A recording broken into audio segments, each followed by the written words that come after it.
चलिए स्टार्ट करते हैं आज की क्लास में हम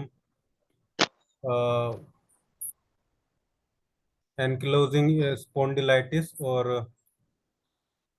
एक शोल्डर से रिलेटेड ही एक डिजीज है जिसमें शोल्डर जॉइंट डिसलोकेट हो जाता है, डिसलोकेशन ऑफ शोल्डर जॉइंट।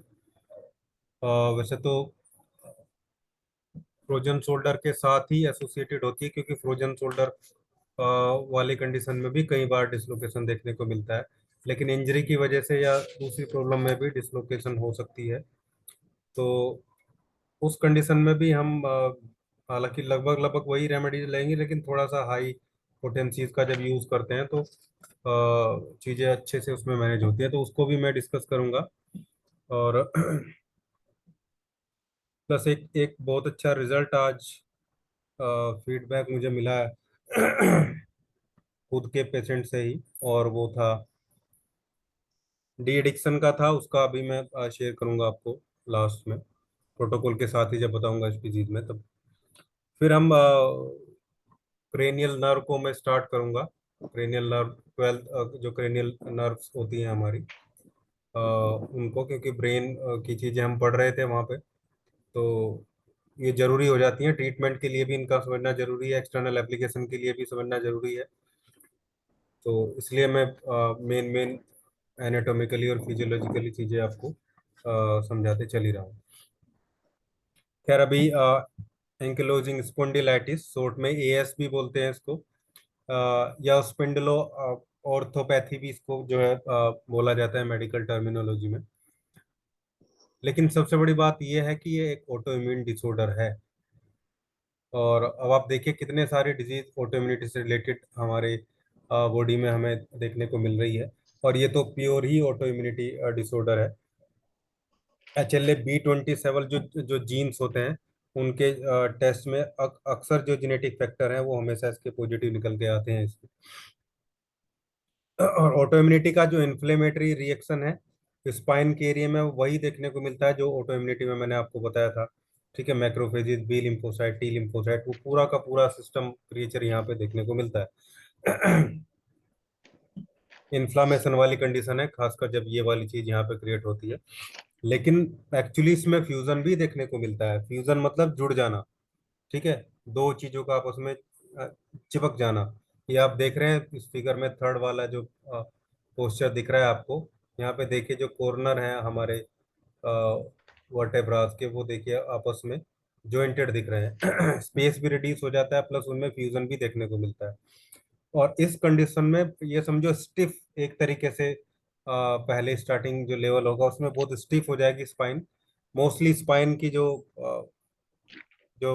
हमारी बोन है उसी में ये देखने को मिलता है। लेकिन स्टार्टिंग में एक और बहुत अनकॉमन सिम्टम्स होता है इसमें, जो अनकॉमन तो नहीं बोल सकते, मतलब जो अनरिलेट ऑप्शन आप उसको बोल सकते, अनरिलेट सिम्टम आप उसको बोल सकते हैं।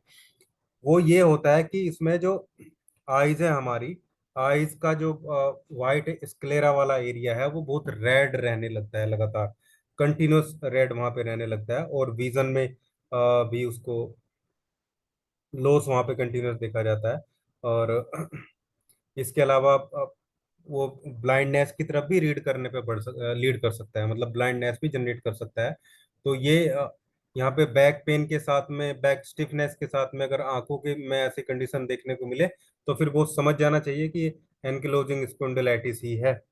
और बहुत केयरफुली इसको ट्रीट करना जरूरी हो जाता है फिर वहाँ पे। तो वहाँ पे क्लिनिकली अगर मैनिफेस्टेशन इसकी हम देखेंगे तो बैक पेन देखने को मिलेगा जो बहुत प्रोग्रेसिव रहेगा। ठीक है, बर्निंग के साथ में पेन रहेगा, बहुत प्रोग्रेसिव रहेगा। रिजिडिटी बहुत देखने को मिलेगी। ठीक है, रिजिडिटी के साथ साथ ये समझो कि उतना डंडे के जैसे जो स्टिफनेस है वो वहां पे देखने को मिलती है, उसी को हम रिजिडिटी एक्चुअली बोल सकते हैं। लेकिन केवल स्पाइन नहीं, स्पाइन के साथ साथ ये जो प्रॉब्लम है हिप जॉइंट्स में देखने को मिलेंगी, शोल्डर जॉइंट्स में देखने को मिलेगी। इसके अलावा पेरीफेरी में जो हमारे जॉइंट्स होते हैं, फिंगर जॉइंट, टो जॉइंट्स, ठीक है, इनमें भी जो देखने को मिलेगा। लेकिन जो इसका स्टार्टिंग पॉइंट है, या जो मेन जो एरिया है इसका, वो हमारा स्पाइन ही होता है।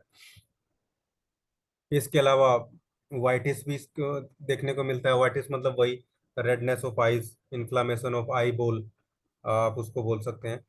तो मेन सिम्टम में स्पाइन के साथ में चल के रहेगी। इसके अलावा लिगामेंट्स और जो टेंडन्स हैं उनमें भी इन्फ्लामेशन देखने को मिलेगी। इमोबिलिटी वाली कंडीशन क्रिएट हो जाएगी, मतलब जो मोबिलिटी है जॉइंट्स की वो बहुत कम हो जाएगी, बहुत ज़्यादा नहीं उसमें मोबिलिटी देखने को मिलेगी। इसके अलावा स्पाइन में कर्वेचर भी देखने को मिलता है, खासकर जो सर्वाइकल वाला रीजन होता है और सर्वाइकल के नीचे थोरेसिक जहाँ से स्टार्ट होता है, उस वाले रीजन में जो पेशेंट है वो उसकी गर्दन आगे को झुक जाएगी। सीवियर जो कंडीशन है, जब एडवांस स्टेज में ये स्पॉन्डिलाइटिस चला जाता है, एंक्लोजिंग स्पॉन्डिलाइटिस। सर्वाइकल स्पॉन्डिलाइटिस और एंक्लोजिंग स्पॉन्डिलाइटिस अलग चीज है। सर्वाइकल को हम कल वाली क्लास में लेंगे। सर्वाइकल स्पॉन्डिलाइटिस भी बहुत, सर्वाइकल और लंबर स्पॉन्डिलाइटिस भी काफी कॉमनली हम जो फेस करते हैं अपने चैम्बर में, वो बहुत एक समझो बैक पेन और जो सर्वाइकल स्पॉन्डिलाइटिस, नी पेन, ये बहुत ज़्यादा पेन के जो केसेस हैं वो हमारे सामने आते हैं। इनको अच्छे से ट्रीट हो जाए तो नंबर ऑफ पेशेंट भी बढ़ते हैं, फेम भी बढ़ती है। प्लस इलेक्ट्रो होम्योपैथी की जो फेम है वो तो लगातार बढ़ती जा ही रही है और पेन की वजह से सबसे ज़्यादा बढ़ रही है। पेन मैनेजमेंट प्लस ठीक करने वाली कंडीशन की capability without any side effect जो इलेक्ट्रो होम्योपैथी में है वो किसी पैथी में नहीं है। आप इसको, हमेशा मैं बोलता हूँ आयुर्वेद को सबसे अलग रख देना चाहिए, क्योंकि वो तो मदर ऑफ नेचुरल पैथी जितनी भी हैं उनकी है। लेकिन एक्चुअली वहां भी हम जो एक्चुअल साइंस है उसको भूल चुके हैं। इलेक्ट्रोहोम्योपैथी आज उस लेवल पे है कि अगर साइंटिफिकल सपोर्ट थोड़ा सा मिल जाए, गवर्नमेंट की तरफ से मिल जाए, तो बहुत सारी प्रॉब्लम गवर्नमेंट की भी और कॉमन पीपल्स की भी, कॉमन मैन जो आम आदमी है उनकी भी बहुत कम पैसों में ये सॉर्ट आउट और सोल्व कर सकती है, क्योंकि वो कैपेबिलिटीज इन प्लांट्स में है। खासकर जो मिक्सचर जिस तरीके से मैटी जी ने बनाया है प्लांट्स को लेके, वो अद्भुत है, बहुत अद्भुत है वो। तो यहाँ पे हम देखते हैं बाकी सिम्टम्स में बात करें तो अर्ली सिम्टम वही देखने को मिल सकते हैं कि पेन देखने को मिलेगा, लोअर बैक में, हिप में भी देखने को मिल सकता है, नेक में देखने को मिल सकता है। इसके अलावा मॉर्निंग में सबसे ज़्यादा प्रॉब्लम देखने को मिलेगी। थोड़ा थोड़ा डे एक्टिविटी में जब बढ़ेगा वो, तो उसमें थोड़ा सा रिलीफ, मतलब इवनिंग होते होते थोड़ा सा रिलीफ उसको मिलने के चांसेस उसमें रहते हैं। ऐसा नहीं कि ठीक हो जाता है, लेकिन मॉर्निंग में यहाँ पे ज़्यादा प्रॉब्लम रहती है। तो हमारी रेमेडीज है सी फोर बेस्ट रेमेडी है इसके लिए, बहुत अच्छे से काम करती है। C3 भी, वैसे रस्टॉक्स प्लांट की प्रॉपर्टी भी है ये। इसके अलावा नेक में पेन है और फटीग काफी ज्यादा इसमें देखने को मिलती है। और ओवर द टाइम ये सिम्टम है ये खराब ही होते चले जाते हैं, वर्स कंडीशन में की तरफ हमें जो है वो ये बढ़ाते रहते हैं लगातार। तो ये है। बाकी कोज की अगर मैं बात करूं इसकी, तो ऑटो इम्यूनिटी डिसऑर्डर ही है और बहुत क्लियर कोज इसका कुछ मेडिकल साइंस में तो अवेलेबल नहीं है, लेकिन जितना कुछ मेडिकल साइंस में निकला है वो यही है कि ऑटो इम्यूनिटी जो डिसऑर्डर है उसी में इसको कैटेगराइज किया गया है। और इम्यूनिटी का जो हमारी इम्यूनिटी होती है उसका एक तरीके से जो गलत रेस्पॉन्स आप उसको बोलें, ठीक है, इरेस्पॉन्सिबिलिटी आप उसको कह सकते हैं नॉर्मल लैंग्वेज में। तो उसी से ये जनरेट होती है। और वहाँ पे जो खासकर जो बोन के सेल होते हैं, ओस्टियोसाइट्स होते हैं, वहाँ पे ये अटैक करती है। इसके अलावा जो कुशन होता है वर्टेब्राज में उसको भी इफेक्ट डालती है, वहाँ पे रिड्यूस करती है जो गैप होता है उसको। इसके अलावा जो कॉर्नर है उनमें ओस्टियोफाइट्स भी जनरेट कर होते हैं इसमें, जिससे बोन जो है आपस में वो फ्यूजन चिपकने की कंडीशन में चली जाती है। हालांकि जो मैन है, जो मेल जो पर्सन है वो ज़्यादा प्रोन है इस डिजीज के, उनको ज़्यादा देखने को मिलती है इंस्टीड ऑफ वुमेन्स। लेकिन फिर भी दोनों टाइप के पेशेंट देखने को मिलेंगे। हाँ, ये बात सही है कि ज़्यादा ये प्रॉब्लम जो है मेल्स में देखने को मिलती है। और बहुत ज़्यादा डिफरेंस नहीं है स्टडी में अगर देखें तो, वो 10 to 20% मैक्सिमम के आसपास का डिफरेंस मेल और फीमेल में नजर इसमें आ सकता है। लेकिन मेन चीज यही है कि समझना इसको, कि क्या यह एंकिलोजिंग स्पोंडिलाइटिस है, सर्वाइकल स्पोंडिलाइटिस है। ठीक है, इन दोनों चीजों में डिफरेंस करना वहाँ पे जरूरी हो जाता है। उसको हम सिम्टम के अकॉर्डिंग जो है देखेंगे, क्योंकि सर्वाइकल स्पोंडिलाइटिस के साथ में दूसरे सिम्टम्स भी होते हैं जो इसमें नहीं होते। ठीक है, जैसे वहाँ पे चक्कर आने की कंडीशन होगी, वोमिटिंग सेंसेशन की कंडीशन होगी। स्टिफनेस इतनी नहीं होती है वहाँ पे जितनी स्टिफनेस, जितनी रिजिडिटी इसमें होती है, और ये डे बाय डे बढ़ती चली जाती है। कर्वेचर देखने को मिलेगा। ठीक है, इसके अलावा जो दूसरे जॉइंट्स हैं वो उसमें उनमें भी इमोबिलिटी बढ़ जाएगी। तो ये सीधा सीधा सा सिम्टम है कि ये सर्वाइकल नहीं है, ये जो है एंकिलोजिंग स्पोंडिलाइटिस है, और इसको उसी तरीके से ट्रीट करना। हालांकि हमारी जो इलेक्ट्रोहोम्योपैथी रेमेडी है उनमें बहुत बड़ा डिफरेंस देखने को नहीं मिलता है, लेकिन एक्चुअली मेडिकल साइंस के अकॉर्डिंग हमें डिजीज की सीवियरिटी, और कोई डिजीज कितनी क्रोनिक है, कोई डिजीज कितनी हार्मफुल हो सकती है, उसके जो आफ्टर, या बोलूंगे जैसे जैसे आगे वो बढ़ती चली जाएगी, जितनी क्रोनिक होती चली जाएगी, उसमें उतने रिस्क फैक्टर जो है वो कितने डेंजरस लेवल के हो सकते हैं, ये हमें पता होना चाहिए, और उसी इंटेंसिटी के साथ फिर हमारा ट्रीटमेंट भी उसके साथ चलना चाहिए। हालांकि मैंने बोला कि वही कि बहुत ज्यादा डिफरेंस हमारी रेमेडीज में नहीं होता है। अब आप देखिए C3, C4, C5, ये तीन रेमेडी ही आप जो है लिगामेंट, टेंडन, पेन, ठीक है, बोन, इन सब के लिए यूज करते हैं। इनके साथ में हम A2, A1 ये ए ग्रुप से लेते हैं। ठीक है, REGWE, F1 ये दूसरी इलेक्ट्रिसिटी, S5 हमेशा रहता ही है साथ में। तो रहना तो वही सब कुछ है। ठीक है, लेकिन थोड़े और जो सिम्टम्स भी साथ में नजर आते हैं उनको भी हमें इसमें इन्वॉल्व कर लेना होता है।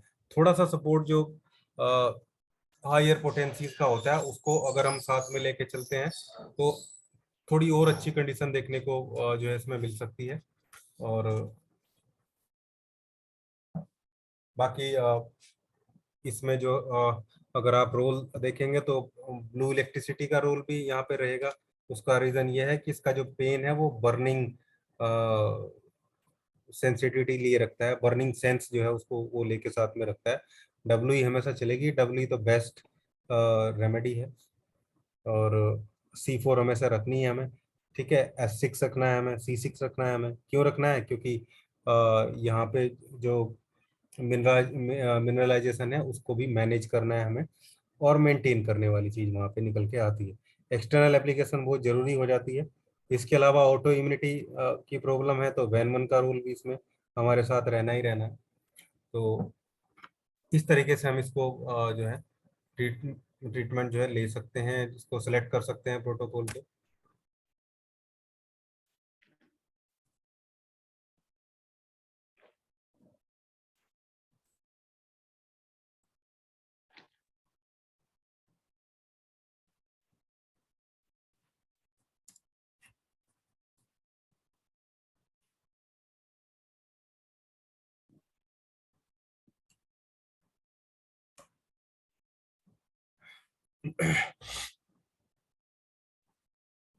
हाँ, तो अब हमें इसको दो तरीके से बना लेना है। देखो, थोड़ा सा और भी क्लियर होगा आपको फॉर्मूला को क्रिएट करना।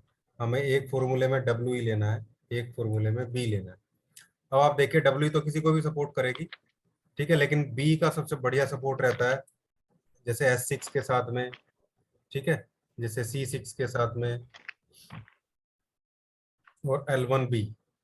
ये आप कंटिन्यूअस इसमें रखिए, ये बहुत सारी चीज़ों को मैनेज करेगा। और D6 में इसको चलाइए। अब यहाँ पे आ जाते हैं हम। यहाँ पे आप रखिए L2, C4, S5 and W।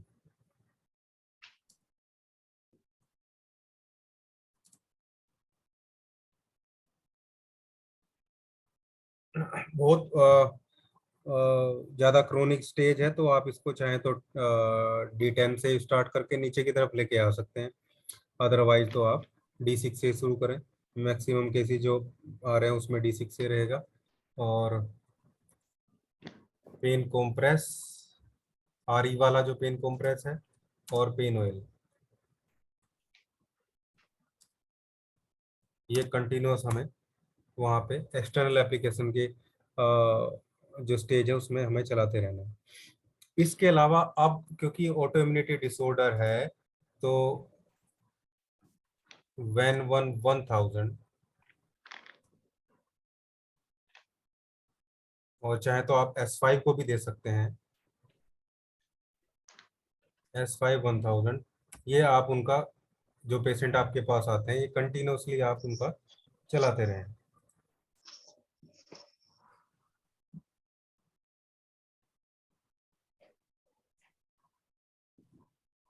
तो ये लगभग कंप्लीटली सारे ही जो सिम्टम्स हैं उनको मैनेज करेगा। ठीक है।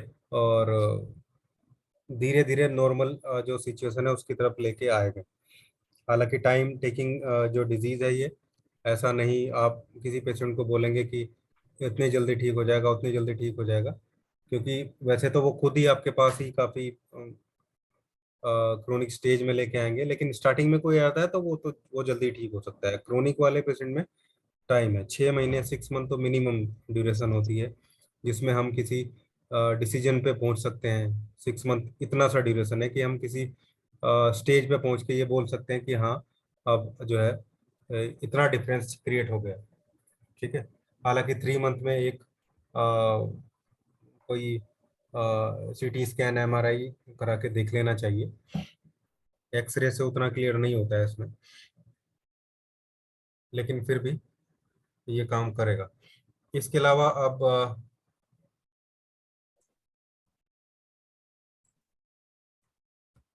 डिसलोकेशन ऑफ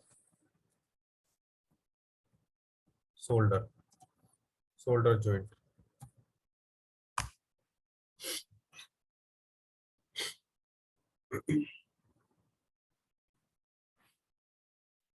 इसके कई पेशेंट देखे हैं मैंने, और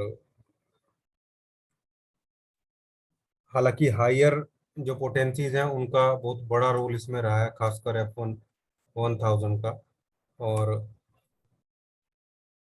C4 भी 200 में मैंने बहुत बार दिया है इसमें, 1000 में नहीं, C4 200 में। कई बार C4 200 में दिया है, कई बार C5 भी दिया है, लेकिन F1 और C4 का कॉम्बिनेशन तो इसमें चल ही रहा है।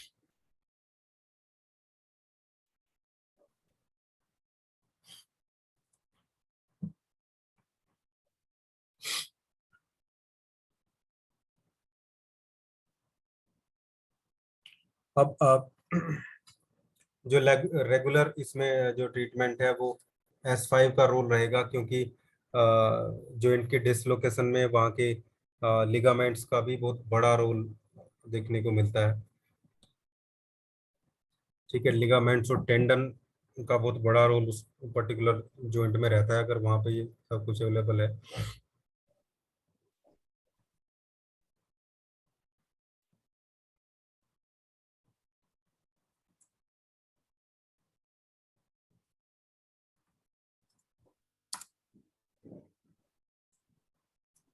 D5 या D6? D5 से ही स्टार्ट करें तो ज़्यादा अच्छा है, क्योंकि यहाँ हमें क्या करना है, नेगेटिव में एकदम जाने से पेन मैनेज करने के लिए तो ठीक है, लेकिन एक्चुअली हमें वहाँ जो वो जॉइंट वाला एरिया है वहाँ पे एक न्यूट्रिशन वैल्यूज देनी है, वहाँ की स्ट्रेंथ बढ़ानी है, मसल्स की स्ट्रेंथ बढ़ानी है।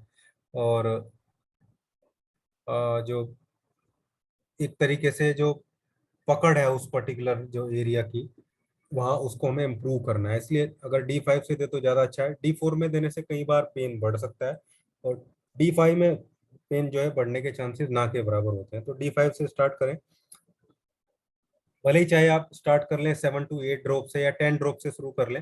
10 ड्रॉप शुरू करते करते आप D4 पे ना जाए, 10 ड्रॉप को 15 ड्रॉप करें, 15 ड्रॉप को फिर 20 ड्रॉप करें। ऐसे आप जो है डोज जो है धीरे धीरे बढ़ा सकते हैं, ताकि जो आराम से मैनेज हो जाए। पेन बहुत ज़्यादा है तो कोशिश कर सकते हैं कि 1 वीक या 10 डेज, 15 डेज तक हम जो है D6 में उसको चला दें। इसके अलावा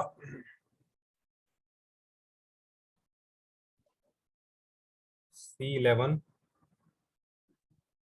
अकेले C11 को भी यूज करेंगे तो भी चलेगा, नहीं तो हम एक काम कर सकते हैं। हालांकि RE का उतना बड़ा रोल यहाँ पे नहीं है, इसलिए मैं RE चाह भी नहीं रहा हूँ कि RE ऐड हो यहाँ पे। C11G आप यहाँ पे ले लो, D5 या D6।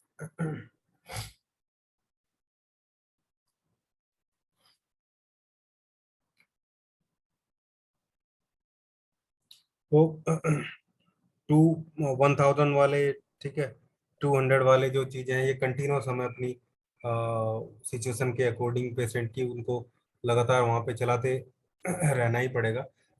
इसके अलावा अब हमें देखना है कि भाई एक्सटर्नल एप्लीकेशन क्या रहे। तो एक्सटर्नल, माइक ऑफ कीजिए।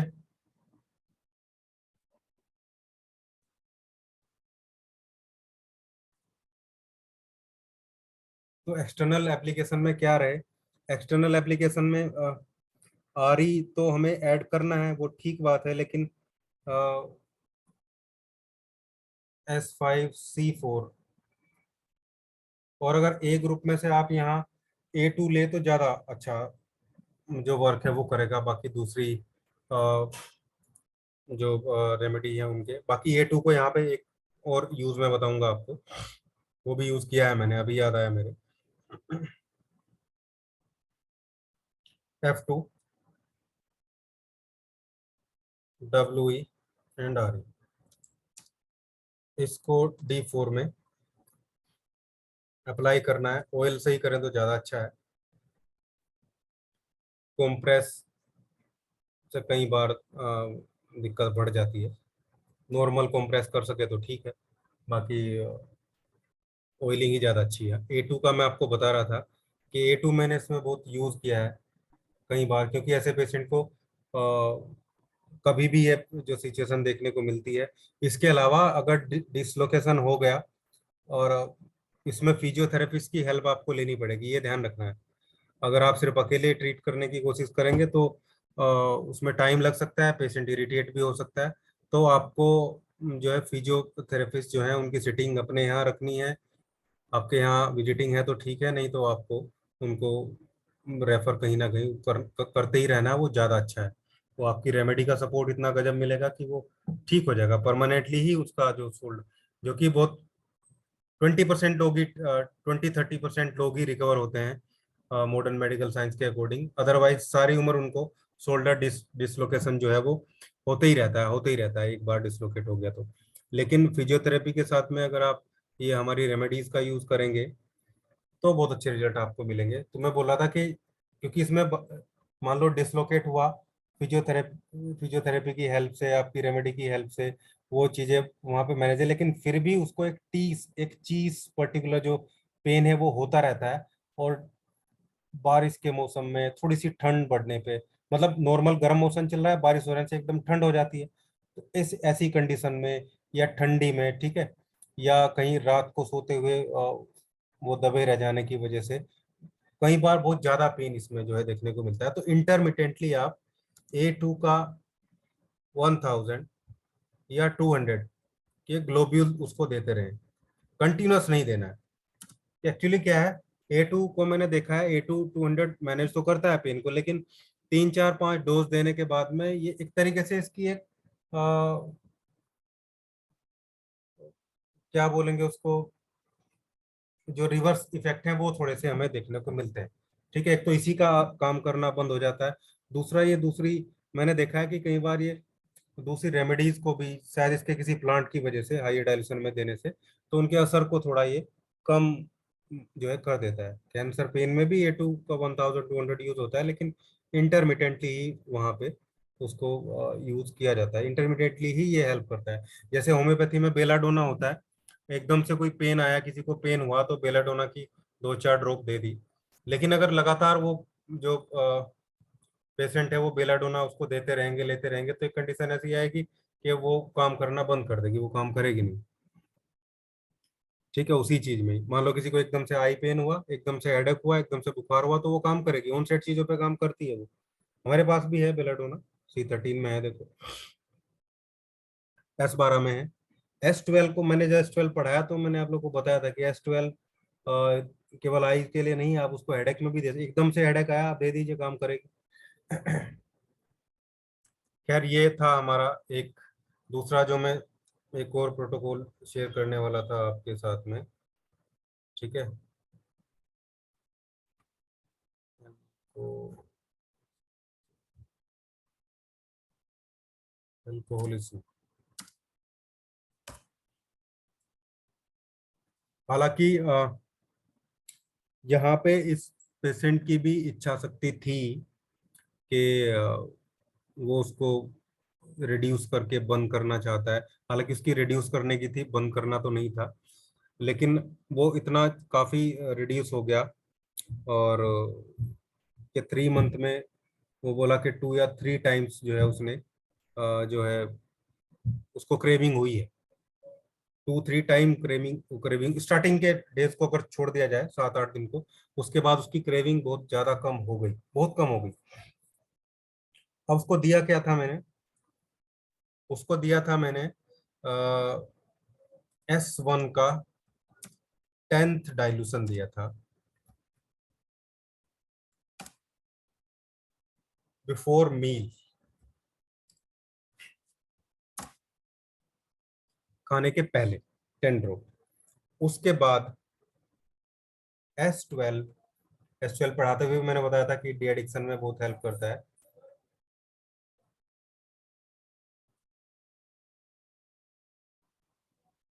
L1A3 उसी तरीके से कॉम्बिनेशन बनाया मैंने, जैसे S1 L1A3 S2 L1A3 S12 L1A3। इसके साथ मैंने WE को यूज किया है, प्लस वैन 1 का यूज किया था। ठीक है। और थोड़ी कम क्वांटिटी में C1 का यूज किया था, क्योंकि हेडेक जैसी प्रॉब्लम जो है वो बताता था मुझे थोड़ा सा। मुझे लगा कि हाइपोथैलेमस पे थोड़ा बहुत स्टिमुलेशन, थोड़ा काम करने की रिक्वायरमेंट है इसकी, तो C1 को थोड़ा बहुत मैंने ऐड किया था। लेकिन S12 L1A3 और WE, ये 4 रेमेडी बहुत इंपॉर्टेंट है। इसके अलावा आप पेशेंट के अकॉर्डिंग दूसरी मेडिसिन इसमें ऐड कर सकते हैं। इसको भी कंटिन्यूस मैंने रखा है। और मैंने इसको यूज किया था, जो ड्रॉप वाइज वाला मेथड है मेरा, वो मैंने यूज किया था। मैंने सभी की मिला के 30 ड्रॉप्स को ऐड किया था 30 ml।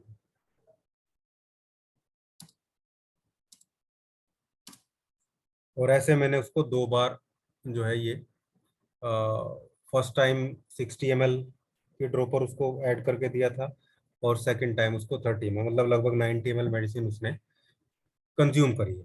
और उसके बाद उसकी आप क्रेविंग देखिए, 90% तक उसकी क्रेविंग जो है वो डाउन हो गई, कम हो गई, 90% तक कम हो गई। उसकी भी कुछ इच्छा शक्ति थी। लेकिन अगर ऐसे लोग भी हैं जिनकी इच्छा शक्ति नहीं है और उनके घर वाले मेडिसिन देना चाहते हैं, तो अब कई सारे पेशेंट पे मैंने इसको ट्राई करने के बाद इतना तो क्लियर हो गया है कि S1 को आप खाने के साथ, पानी के साथ, सब्जी में, चाय में, कैसे भी ऐड करके उसको एक बार देना है। दिन 3 बार देना है उसको, S1 के 10th डायल्यूशन को। लेकिन खाना खाने के बाद ये बहुत जरूरी है। खाना खाने के पहले वाली जो क्रेविंग है उसको ये जो है मैनेज करेगा। S1 अकेला ही इस काम को कर सकता है। ठीक है। S1 अकेला ही इस काम को कर सकता है कि उसकी क्रेविंग कम हो। उसके बाद जो जितने इफेक्ट जनरेट होते हैं, ठीक है, रिवर्सल इफेक्ट भी होते हैं अल्कोहलिज्म में, उन सबको ये मैनेज कर सकती है, पूरी रेमेडी मैनेज कर सकती है।